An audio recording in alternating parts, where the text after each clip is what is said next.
there was an idea. The idea was to bring together a group of remarkable people, see if they could become something more. I have an army. We have a Hulk. This is the Marvel Tribe, brought to you by Walt's Apartment Podcast and the DisInsider. Avengers! Assemble.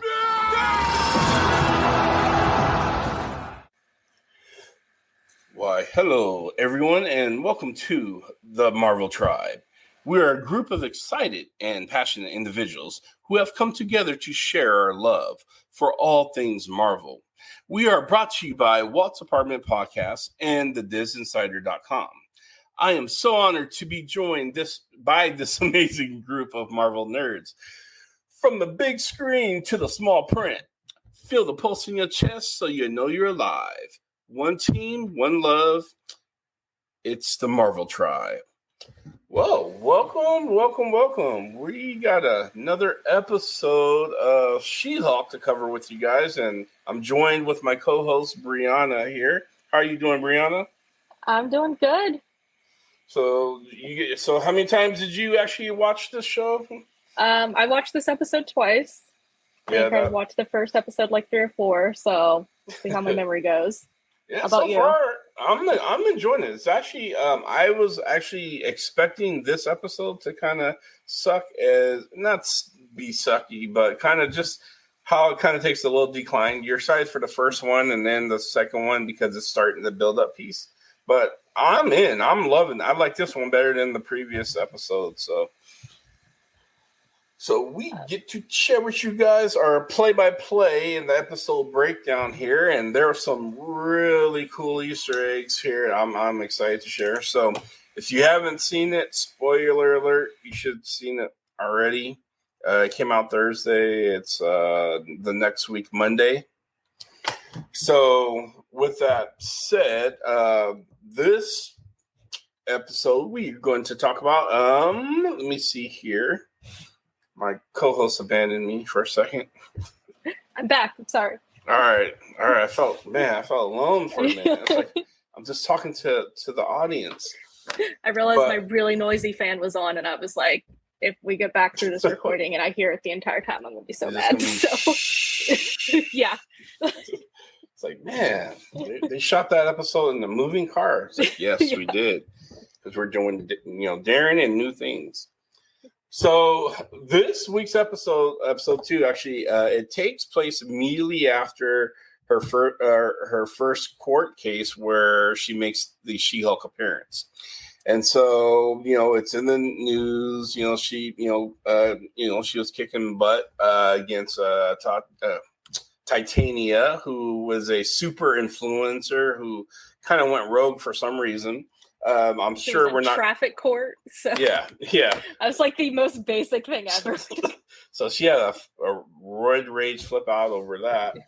But yeah, she got some good press and stuff, and just like Bruce says, the names I get is not chosen by me, and so the news media and some of the fans kind of picked out her name as She-Hulk, which we find out she's not too keen on at all.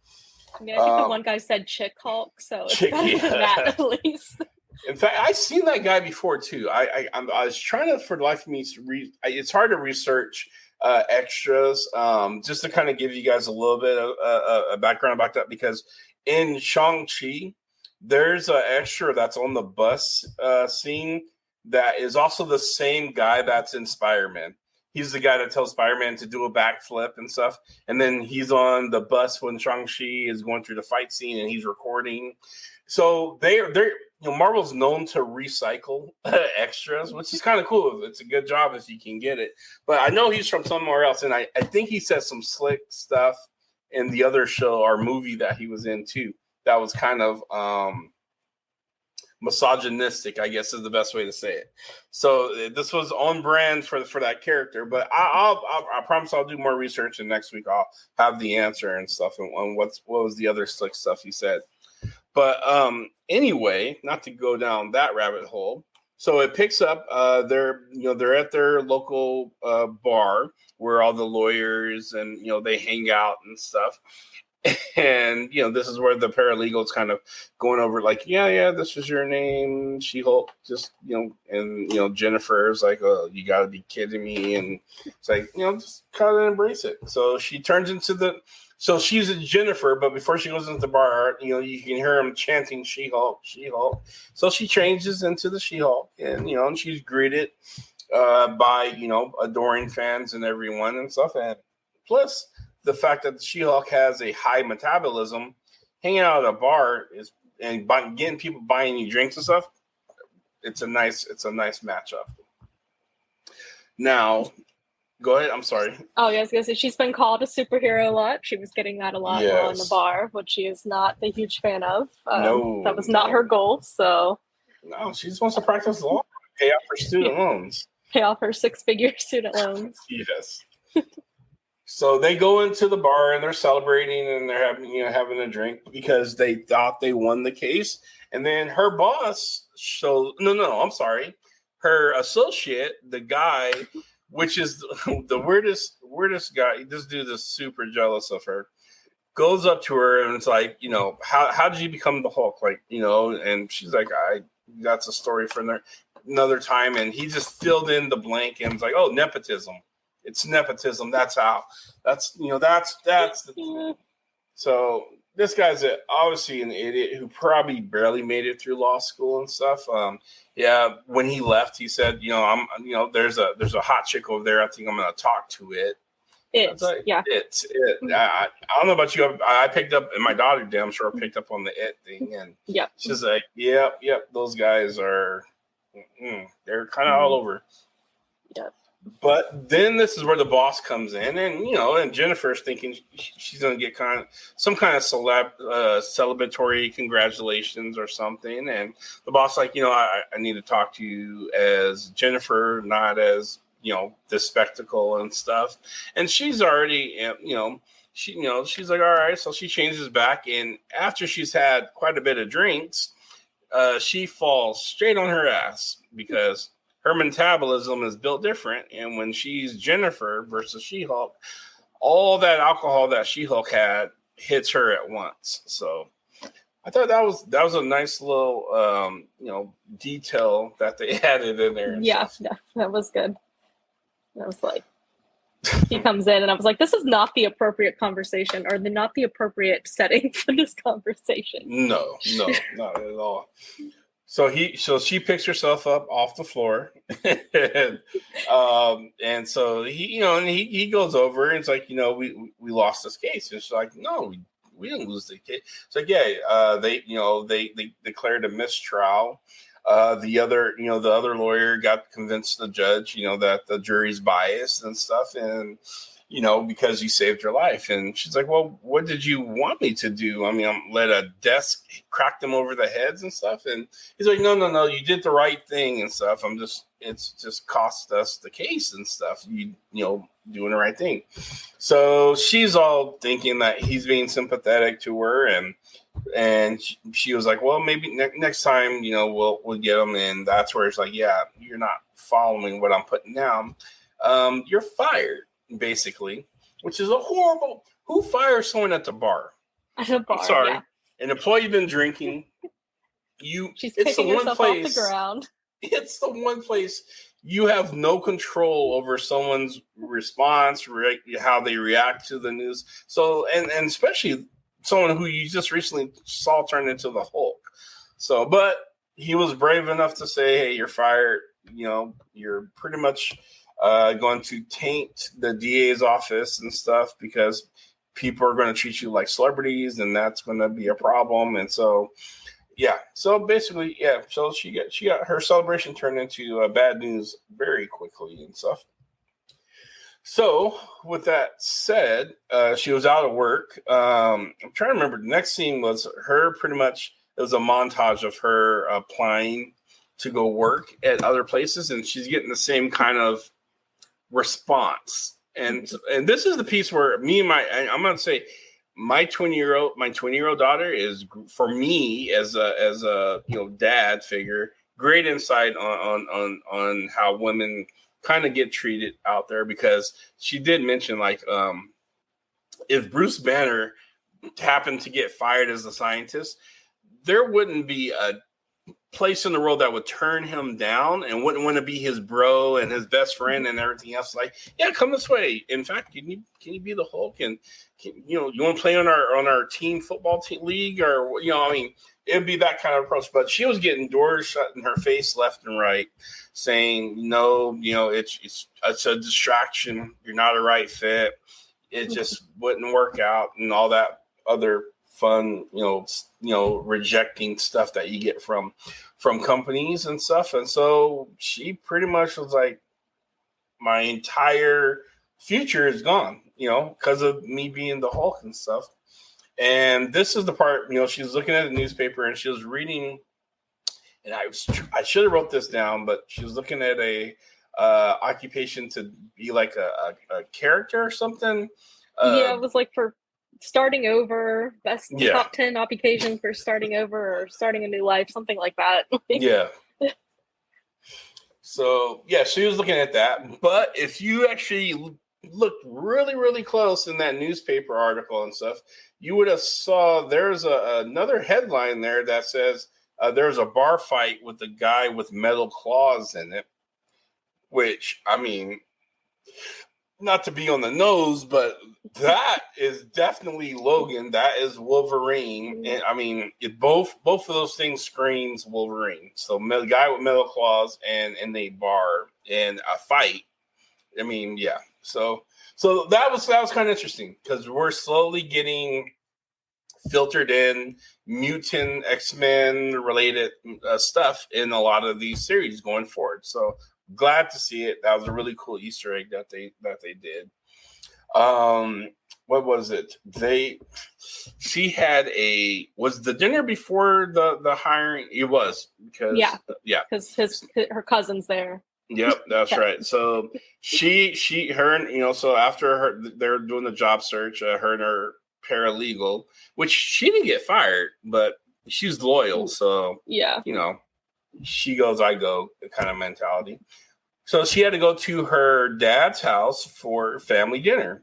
So she came to her dad's house, and we get to meet the family. Ched, who got a little bit of a mention by Bruce earlier when they were driving the car. Dad basically kind of warning Jennifer that, family, we're gonna be nice and be, this ain't the first Hulk in our family and stuff. So right. He's trying to be helpful in a really awkward way. Like, I already told everybody that you were fired. Yes, leave it to old Chad. So yeah, he's definitely the dorky bonehead brother. I'm pretty sure he's taking Boner from WandaVision wasn't that bad of a brother and stuff, but Ched might take the cake on that. Yeah. So they're having their family dinner and stuff, and they're talking about her struggles going through taking out loans and losing her job and all that stuff, and her dad takes her down to the basement, and actually they started talking about superhero stuff, which was kind of funny, because they mentioned Hawkeye.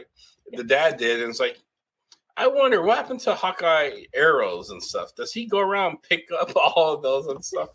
They're kind of dangerous. You don't just leave those out and about and stuff. And we saw Hawkeye the show, and we actually saw him go and retrieve a few of his arrows to be repurposed and reused.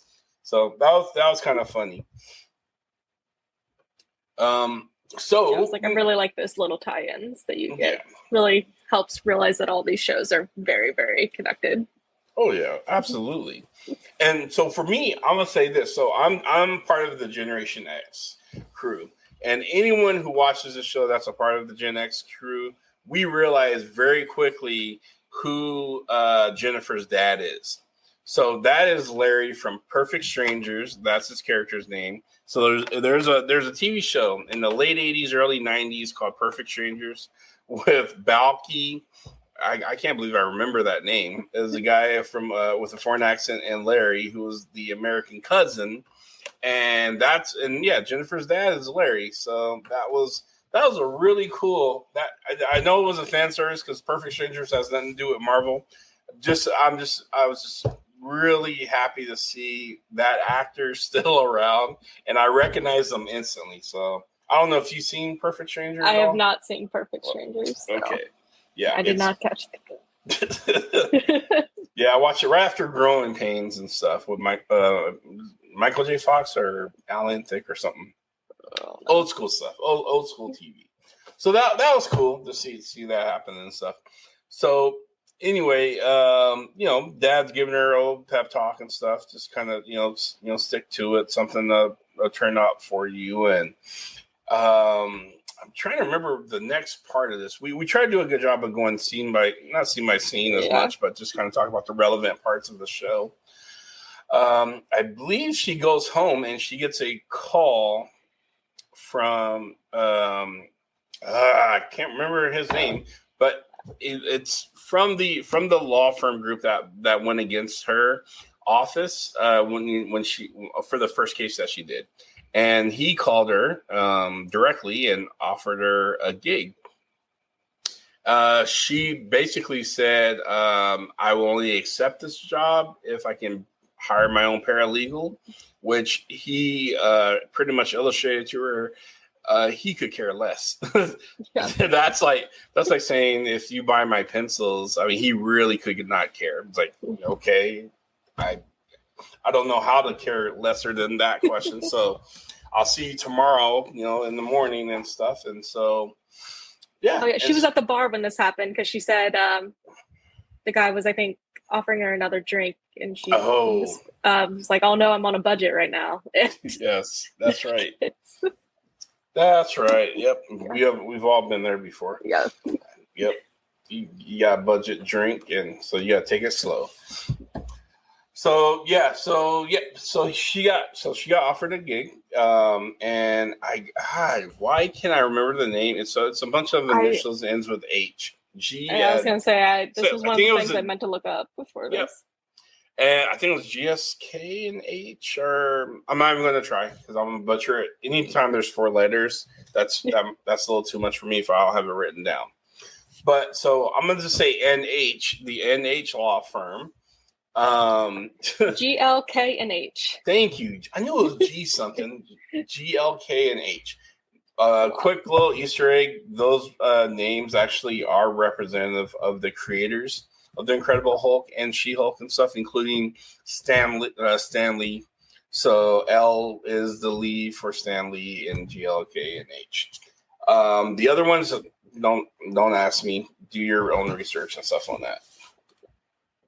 So she shows up the next morning to be greeted by the head lawyer of this firm, and he gives her the nice tour. And he mentions that we wanted you to head up the superhero defense department. A lot of heroes are coming out of the woodworks, and which is also another little Easter egg and stuff, because we've thought we've met all the heroes there is. They came to become the Avengers. They all found, Nick Fury went on the mission and found everyone. But apparently there's a lot more superheroes out in this world. So he's like, well, since that's happening and things happen, we need a new department to defend and represent our superheroes. And we want you to be that person to lead it. But there's a little caveat. You want to say what that is, Brianna? Yeah, so since she is representing all of the superheroes and the supers, she has to be fully showing her powers constantly. So she has to be the She-Hulk while at work, while in court, the whole time. Yes. Which makes me wonder. I was like, did they reinforce her desk and chair when they like she walks into her new office and she's got all this furniture, and I was like, did they prepare this for the She-Hulk? Well, my thing is her outfits and stuff. I mean, you have to carry 2 suits with you and shoes. How do you do that? That's like, I was like, she could probably find some clothes, but I am very wondering what she's gonna do for shoes. So he basically made that's a deal breaker if she doesn't, go through with that and stuff. And so she's just I need you to transform now. So she went in and transformed into the Hulk, and he's, took her upstairs and was walking her around through all the new division office for superheroes. And he said something while she was breaking the fourth wall and talking to us. And then he asked her opinion, and she said, "I'm a Gnostic." And his response was very much like, "Interesting. I have never heard that one. That's a new one. Okay." And so basically, her and us as the audience are going to spend probably most of the season trying to figure out what did he ask her, or what he was inquiring about and stuff. So I'm sure that'll come back and bite her. That's just I hope so, because now I wonder, and I'm also like, oh, that's relatable. There's been many times where I'm just like off, like, in my own head, and someone asked me a question. I'm like, what? I was like, but what a very lawyery thing to say, though. Is I'm agnostic. You're not swayed one way or the other. You're neutral. I mean, that's very loyal. In fact, I'm going to use that and when I go to work and people ask me what I think about things. So he shows her office, and she's greeted by her, her paralegal and best friend. And she first thing she says, like, "Why are you She-Hulk? Like, what's going on?" And it's like, "Well, it's the condition of me getting this job. I have to be She-Hulk." So, and she's like, "Well, okay, well then that's cool, because look at the view we got. We got an awesome corner office. We have our own mini bar," which that was kind of cool. I want a mini bar at my work. Yeah. Actually, I work from home, so I have a full fridge. I don't need a mini bar. But yeah, I'm not even allowed to have water near me. So the assistant is just like, "Look at all this cool stuff we got," and she's like, "Well, I'm gonna have to get new wardrobes." Like, "Well, you can afford it. You're the head of this division and stuff, so they're gonna pay you well." And then they get go ahead. She got that corner office and everything, like. And she even got a fruit basket from a colleague who is also in one of her subordinates, who's in the superhero division. Brought him a nice little fruit basket with, was there wine in there, and a map to, what was the map to the best pooping bathroom? Yes. I mean, that right there says welcome to any company. It says, like, dude, this is the best place to go take a poop at work. Here's the map. So that was actually kind of hilarious. I wasn't expecting that. So I wasn't either, but that one was good. Yeah. Yeah. So she got a very warm welcome, so to speak. So next she ends up going to meet with the boss again, right? Is that, yeah. And they're sitting down, and he's like, "Well, the first thing I want you to do is I have this client I want you to take on.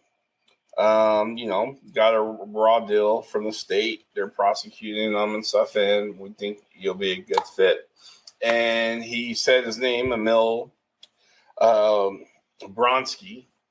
And if for those who don't know, that's the Abomination, who fought the Incredible Hulk, that was played by Ed Norton at the time, back in 2006, 2008. He was the super soldier special forces from Europe that was on loan to the United States to hunt down Bruce Banner. And things got a little hairy and got a little sideways there. So he turned into the Abomination. So, and she straight up says, "I have a conflict of interest. That dude tried to kill my cousin." And her boss, I don't know how he gets away with this, but this is another deal killer for him. Like, well, if you don't take him on as a client, it's, you don't have a job here. So just take a day and just meet the guy, and then tell me if you want to, still want to work here and stuff. So Yeah, she was hesitant to do it, but she reluctantly went to the prison where they're keeping them, the Super Max prison, which she did call her cousin first to kind of get permission. Was it first? Because was it after? Okay. Yep. It was after. So she was okay. Yeah, because that was very important. Why and how she did that and stuff. So, she just went to go meet him at the Supermax prison. The Defense Corp, which we've seen like in Miss Marvel and a few other places like Spider-Man. So she's walked through the prison and she makes an off-reference joke about Silence of the Lamb. He's going to beat me with a bottle of Chianti and 5 of beans and. They're like, no, we don't play here. This is a prison, basically. Honestly, it was what I thought of too. She was walking in. I was like, this feels very Silence of the Lambs. It does. Yeah, you got him like, sequestered and secluded, and all these rules don't cross the yellow line. And if you're in trouble, hey, that's the risk you take. You're in trouble. We'll try. We made every best effort, but they basically was just telling her like, you're on your own. And I'm sitting there laughing. I'm like, she herself would be completely fine. I think, I would love to see that fight battle and stuff happen. So they let her in, and Emil is no longer the Abomination. He is his human version of himself behind this huge, glass reinforced, solitary confinement cell. And he just pretty much, he knows who she is, and they're kind of, talking about, so Emil starts talking about his, time, being recruited by the United States government. He knows that she's the She-Hulk and her cousins is the Hulk. And she says, she corrects him like it's Bruce, that's his name. He goes on to his story about how he's reformed and he's written all these haikus and sent them to all of his victims that survived, which I love that. All my victims that survived my maiming and massacring, I sent them haikus to express like a nice my little poem. regret. Yes. So, but I'm not going to lie. So he actually told a pretty convincing story, because I really did think like, okay, Abomination just a monster. The Hulk dealt with them. That's what the Hulks are, man. But the truth was, the Hulk scared the crap out of the U.S. government, and Abomination was partially created by the U.S. government, even though they gave Emil all the super soldiers serum like they did Captain America. Not everyone can take that serum. And so he went a little crazy with power because he was this elite force guy. And he's like, I need more of this stuff to fight the Hulk. And he ended up getting more and turned into the Abomination and stuff. So I have to agree that he has a case here. And I didn't actually think about that because he's like, I thought I was going to be Captain America, fighting this terror called the Hulk and stuff. And here it is. Bruce Banner is free to walk around and I'm in here. So what do you think? Do you buy his side? Like, I don't have much of a background, so I pretty much bought everything you said. He didn't lie. He may have massaged it and told it from a different perspective, but everything he said was absolutely true. And it was a perspective that I completely missed because when you see a monster like the Abomination and he's fighting the Hulk, you automatically it's almost like Thanos trying to convince you why snapping half of the universe is a good idea and stuff. Except for this was a lot better delivered by Emil than it was Thanos. So with that said, she pretty much was like, all right, well, we'll see what we can do and stuff. She didn't really agree to take on her case because she needed to talk to her cousin. Mm-hmm. So when she left, she, said, hey, she told her boss, like, she actually left home and actually talked to Banner, who was in some mysterious little office space and stuff.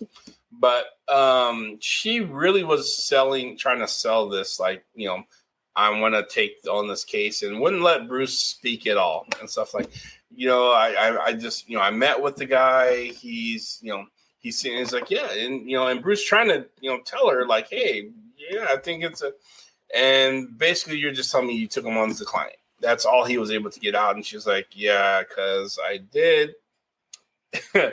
And he's like, yeah, I think it's a terrific idea, actually. He actually wrote me a letter a few years back apologizing and wrote me a really cool haiku about it and stuff. And so I forgave him and I moved on and stuff. And so that also is indicative of this new version of the Hulk that we see.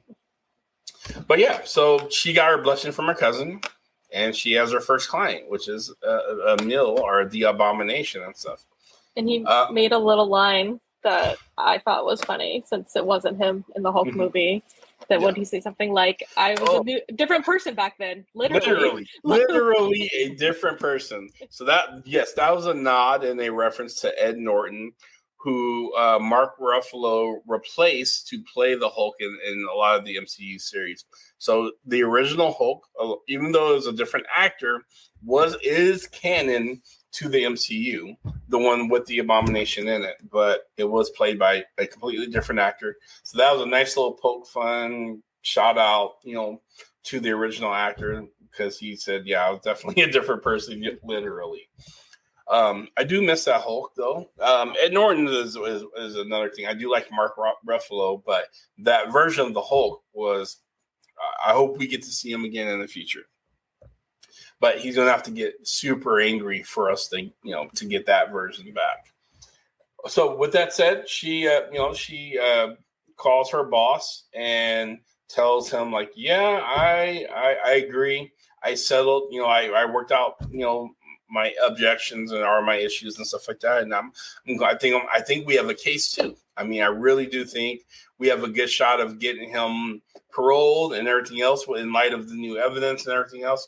And all the boss said was, hey, go ahead and turn on the news, but do it after I get off the phone with you. Which he didn't say it like that, but pretty much what he said. Like, yeah, go ahead and turn on your TV. And then, but bye. Click. Yeah. So she turns on the news, and then there it is, a underground video footage of the Abomination fighting Wong from, in the Fight Club that for those who seen Shang-Chi, this is a scene from that movie. Wong, we all know from Shang-Chi that Wong broke the Abomination out of prison to go do this underground fight. We don't know the reasons why, but that's what happened. And then the Abomination ended up knocking himself out because Wong used his special little ring sling magic power and won that fight. But yeah, so that video leaked somehow and it's all over the news. So that's not going to bode well for his probation. Don't know how you're going to overcome that, but you accepted him as a client. So now it's Jennifer's problem. But I thought that was a really cool episode and stuff there. It really does give those Ally McBeal, McBeal? Yeah. Is it I can't remember. I don't know. McBeal, Trill vibes. So I know I talked a lot, so I tend to do that, Brianna. So definitely just chime in when you want. I was gonna say no. I was like, I'm glad they brought up the Shang-Chi section, because when they were talking to him, I was like, are we ignoring that? Are we ignoring the fact that we saw him in a fight club? Yeah. And then it got brought up, so that was good. We did skip over a little bit of when, oh my gosh, the Hulk hangs up the phone. We see the spaceship. Yes. Or the ship. Yep. Yeah. So Hulk was having that conversation with his cousin in the Sakaar courier ship, heading back to Sakaar to go deal with some private matters.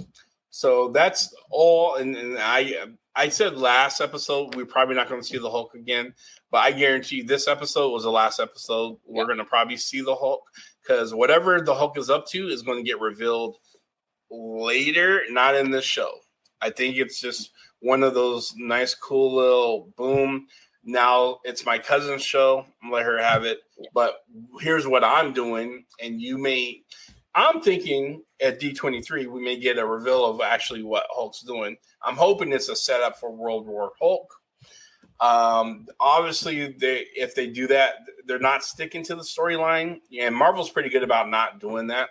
Who wants to see a recycled story? No real comic book fan does. You want something new, and they've been doing that with the MCU, but they will sample some of the story arcs and then tell it a little bit different, which I love. So I hope we get World War Hulk. He goes back to Sakaar. Maybe he has a kid there or a lost love or something. Maybe the Grandmaster. I don't know. Not sure what that is. But I am curious and excited to see what unfolds from that. But yeah, that was a big one that we did skip over. Sorry about that. Yeah, I was like, and I think that gave me enough closure because when we kind of talked about Hulk probably not being anything else, I was not necessarily disappointed. I do think that it's her show, but it was like felt like there needed to be a little more. I was like, that was a good enough closure that I am happy with his like parting from the show with that. And I don't know about was it World War Hulk? World War Hulk, yeah. I can't. I'm gonna get tongue tied every time I try to say that, so I'm just gonna stop. But I'm here for anything else with that. So absolutely, give Mark some more movie and more screen time. So with that, it's kind of cool that there's I believe there's 9 episodes and stuff, and so far I think there's a few more.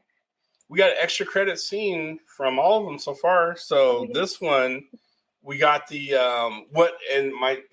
So I gotta tell you this. So my daughter actually was talking about like this is something that my dad would do if she was the She-Hulk and stuff. So the end credit scene comes and you see her like lifting up the brother's car while Dad's yelling at him for changing the tire the wrong way and stuff. He's just spinning the wheel with the tire iron, and she's just sitting there bored. She's putting the TV back on the wall, and it's like, Dad, don't touch the wires and stuff. I'm getting the side eye look as all this stuff is happening. And it's like, yep, you would totally do this if I had those powers. And then carrying in was like 1 million bottle jugs. Yeah, water. Of water and stuff filled and stuff into the house like it's no big deal.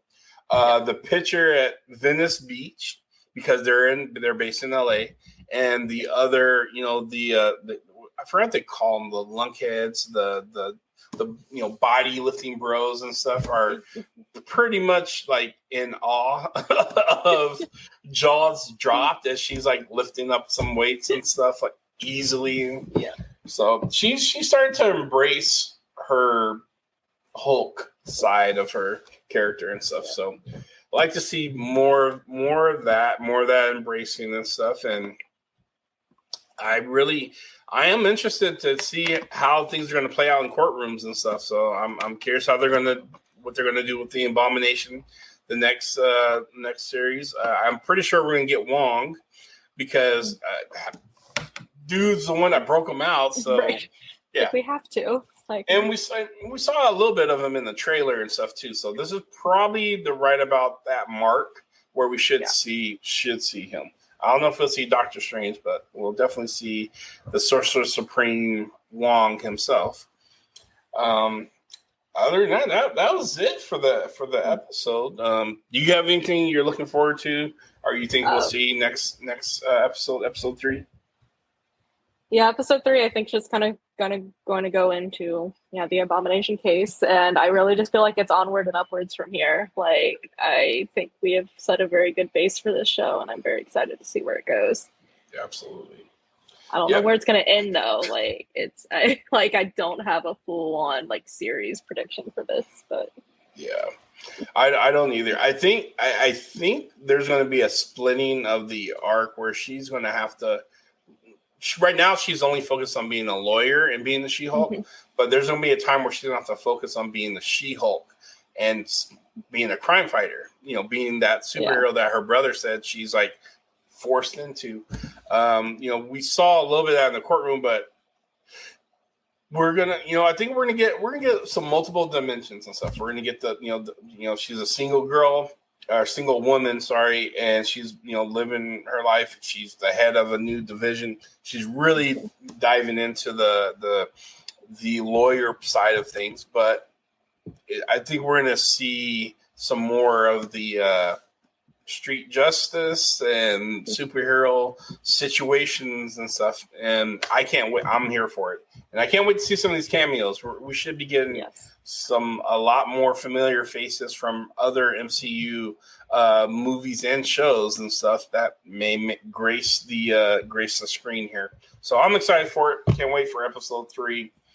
And that's all. That's pretty much all I got. I was like, I think that's all I got as well. It was a good episode, and I keep forgetting that it's on Thursdays and not Wednesdays. So like I have to wait like an extra day. Yes.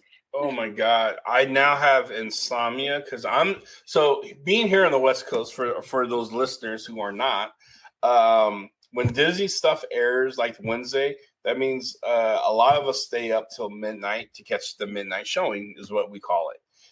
So we'll stay up Tuesday at midnight and then we'll watch the show. Out of that habit for all these Marvel shows, because they always air on Wednesday, I now stay up past midnight for no reason at this point in time because there's no show. I have to now stay up 2 nights in a row past midnight because it comes on Thursday. I'm not sure. I'm pretty sure it's timed with D23, which is going on this year. There's going to be some more huge Marvel announcements and stuff, and the show is lining up with that. That's all I can say about our the reason I can give for it being on a Thursday versus their usual Wednesday slot. I mean, Marvel dominated that Wednesday slot, so. Yeah, I think we kind of talked about the Disney Plus day because it's on a Thursday. So, which I don't think it really needed to be, but because I feel like when I saw the Disney Plus day lineup of what's coming out, I was like, it's not really a surprise when we're in the middle of a series that we're getting the next episode of the series on Disney Plus day. Yep. Whatever to do, as long as I get the episodes. And I'm sure there's some crazy people out there on the East Coast that stay up till 3 a.m. for those episodes to come out. Props to you guys because midnight's hard enough. So how are you liking this? So we've had a number of Disney Plus Marvel shows and stuff, and they still stick to their format of 1 show a week, kind of rolling it out. I mean, every once in a while they'll give us a 3 in the beginning or so. But how are you liking this format, or do you still want to binge? Just put them all out. I would always still prefer to binge something.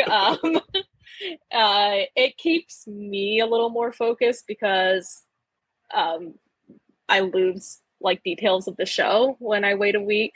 But I guess then it gets me to watch the show a couple more times. Although I'm a person that will binge. I will binge a season and then start it right back over again. So honestly, I don't know if it's actually getting me to watch it more because I would do the same thing anyway. But I can focus better when I'm being able to watch more in a row. And then, there's just times where I'm like, dang it, now I've got to wait a whole week.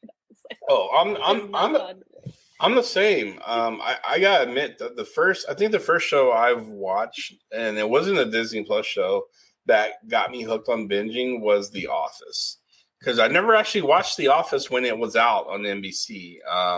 But when it came to Netflix, I watched it entirely through. I binged that bad boy. I can't tell. It's almost embarrassing. How many times I've binged watched The Office over and over. I'm pretty sure I've watched it 15 times each episode. It was, I know. Yeah. So The Office ruined me because it gave me everything I wanted right when I wanted. It fed my addiction, and then it built my expectations. And so I want to say Disney's doing a good job of winging me from that, but they're not. Because if they offered me the 1 iota of saying you can watch all of She-Hulk right now, I'm taking it. I want to watch it. I'm not going. No, I'm good with the week delay gratification. We can do our shows. stay pace with it. No, give me all of them now. I'm sorry. It's my bad addiction. So nice try, Disney, but give us what we want. I know. I was like, it doesn't help much. I was like, at least these. Well, I don't know if I like that much, but I was like, most of the shows don't get second season, so I'm not like sitting here going, now I've got to know another year to wait, just like I did with recently the new Pretty Little Liars on HBO Max. They did kind of weekly, but they were releasing like 2 to 3 episodes every week instead of just one. I'm okay with that. Okay. Yeah. And I was good with that because like it would like end on some cliffhangers, and you were like, I gotta wait. I thought I had to wait like 3 more weeks to get my title, and then all 3 episodes dropped like the next week, and I was like, yes. And now I'm stuck. Not only probably waiting a year, but also who knows if it's coming back out because of the Discovery Warner merger. Like, that's if I'm right. going to get the second season. Ooh, man, boy, can I talk about Warner Brothers and the DCEU over there? But I don't. They're going through their own problems. All we can say is, thoughts and prayers, because there's going to be a lot of rest in peace to a lot of content over there with that merger, and they really. I'm going to say this. They already lost Batgirl that had like a stacked cast and everything. Yes. Like, so here I'm gonna put this theory out there. This is what I think, and if it's true, help them all over there. But they invested $90 million into making Batgirl. Batgirl was pretty much complete. They're in post-production. For those who don't know, that's just fixing up, some of the graphic work and doing some editorial stuff and everything else. So they pretty much shot the entire movie. $90 million invested in this. You got Brendan Fraser. You got Michael Keaton involved. You got the new actress who's involved, who I can't remember what other show she came from, but she's pretty good. People want to say like, well, it was going to be a bad movie and it's not good. Those are the toxic fandom anyway. They say that about anything that's new, that's not the original male superhero role. So miss me with that. Here's what I think is going to happen. There's no way they're throwing away $90 million. I just don't see that. So what they're going to do is probably what they did with the Justice League and the Snyder Cut, because when word got out on the internet that there was a longer Justice League that explained a lot more, called the Snyder Cut for Zack Snyder, who had to leave the film because his daughter passed tragically.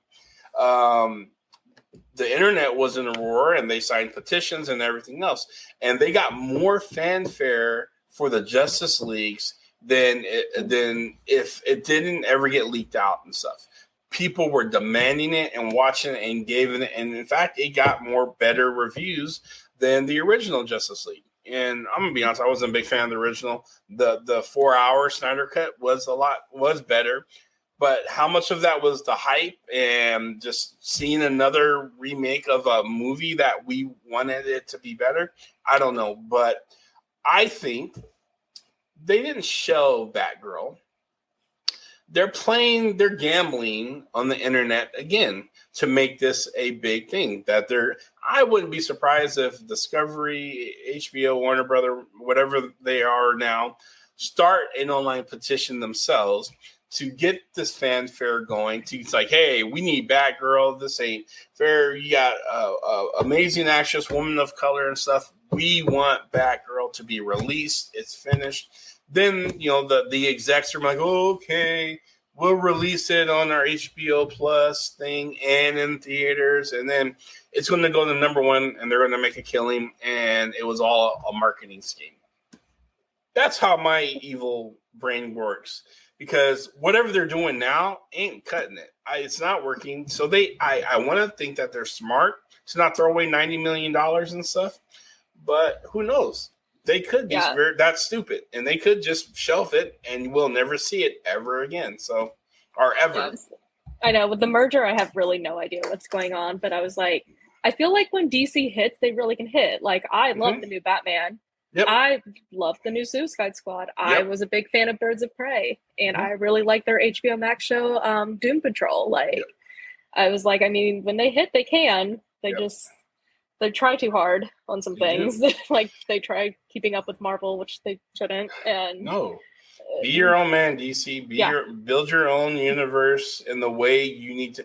Forget the team up. Marvel has the team up pieces solidified. Just stop trying to recreate your own universe and focus on your characters. Tell those character stories for your DC stuff, and you'll be fine. You know, you do wonders with your animated stuff. Your animated stuff blows Marvel stuff away.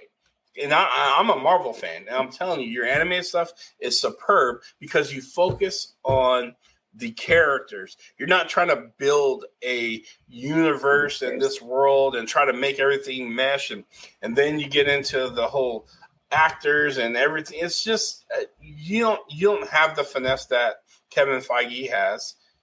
You don't have the resolve that Marvel had because they started with their Iron Man. And they had a plan from there. Here, you guys been in existence. You've had Batman's prior. You've had Superman's prior. You're introducing Wonder Woman and the Flash. Focus just on those characters themselves. Forget the team up stuff for now. Do that like 10 years from now and stuff. But that's just my advice from a comic nerd and stuff. Just get your stuff together, DC. I don't know what to tell you because Marvel's eating your lunch for you. And if you're going to continue to go down this path, they're going to continue to do it until you guys are no longer. So I'm excited for Black Adam. My bad. Black Bolt is Marvel. I'm excited for Black Adam with The Rock. It looks very interesting, very dark. I'm glad they didn't have Shazam in it because it would have took away from the Dark Knight kind of elements to it. So I'm excited to see it. It comes out, I believe, in October-ish or something like that. Yeah, it's soon. Yeah. So there we go. Here we are, Marvel Tribe, talking a little bit of DC and stuff. Cool. And with that, I think we're good. That's it. Yeah. We did another stellar episode and stuff. And so I'll just say, you got anything closing remarks, or you good? Yeah, I think good. All right. Well, with that said, thank you guys for listening. You fans truly are the reasons why we I was going to say get up every morning. No, paying bills is the reason why I have to get up every morning. But you fans make the day more tolerable and enjoyable, and I get to sit and talk with people. You know, my peeps, Brianna, Sam, Lewis, all of them. I get to nerd out, so I enjoy. So thank you guys. And stay tuned for the next episode of Marvel Tribe. And we'll be back. So see you when we get back. Peace out. Bye.